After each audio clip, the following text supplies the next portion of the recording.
النرقوبة الليلة جاي انت تدي عربيتك ذات عربيتك الشخصية، تديها النرقوبة وتستقبلوا استقبال الفاتحين. طلع البدر علينا من سنيات الجنجويد وجب الشكر علينا ما دا لله دا. أيها المبعوث فينا جيت بأمر المتاع، جيت شرفت الجيش يا النرقوبة مرحبا. انت قاعد تستقبل النرقوبة بالطريقة دي. طيب عدو منو؟ انا عارف العدو منو يا جماعة. لو اي واحد يقتل ويعمل اي شيء في الدنيا يجي ويلقى بطل، العدو منو يا جماعة؟ هجاوبني يا زلمة. اي واحد فيكم any one of you individually، اي واحد فيكم يسأل نفسه عدو منو في البلد ده؟ عدو منو يا جماعة؟ شبابنا الصغار اللي قاعدين بيموتوا في كردفان ده قاعدين يموتوا ليه انت؟ هيا يا جماعة ورونا عدو ده منو؟ Who is enemy here؟ منو العدو هنا؟ هو عدو ما في. اي واحد جاكم من جنجويد بطل، لو ما جاكم عدو. هاي انتوا فاهمين السياسة الخبيثة دي بتاع جلابي؟ هاي امس ده النرقوبة ده امس عرب شطات ام قعوك وما اعرف ليك اولاد ضيوف ده امس ده. امس قبل 12 ساعة كان ده اولاد ضيوف عرب شطات ام قعوك. الليلة جاء بطل بجا يركب في عربية برهان. هاي انتوا ناس طير في راسكم ده ولا شو؟ وهذا كلام فاضي والله. واحد يجي يقول لك والله يا اخي ما تتكلموا عن النرقوبة لانه جا كب زفت الدين كوربكم النرقوبة ذاتها. زفت الدين النرقوبة كسموا. ترى زواليك ولا شنو؟ النرقوبة شنو؟ 60,000 دهية في الفاشر. في حاجة انتم ما بتعرفوها. منظمات كتبت تقارير قال لك النساء اللي ماتوا في الفاشر في أكثر من 60% منهم كانوا هم. مرة حامل بدوها في راسها 60,000 دهية في الفاشر.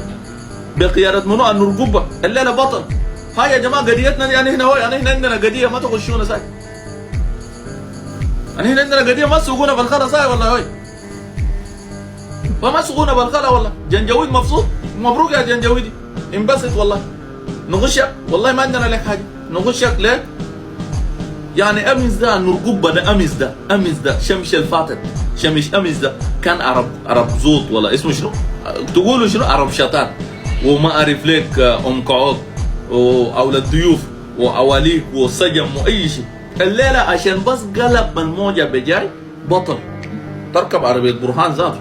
برهان راس الدوله، راس الجيش، رئيس المجلس السيادي، عربيته ذات. اوه انتوا تلعبوا بقول منو انا ابوكم كلكم هاي. والله ده كلام فاضي والله. احنا عندنا وجع والله.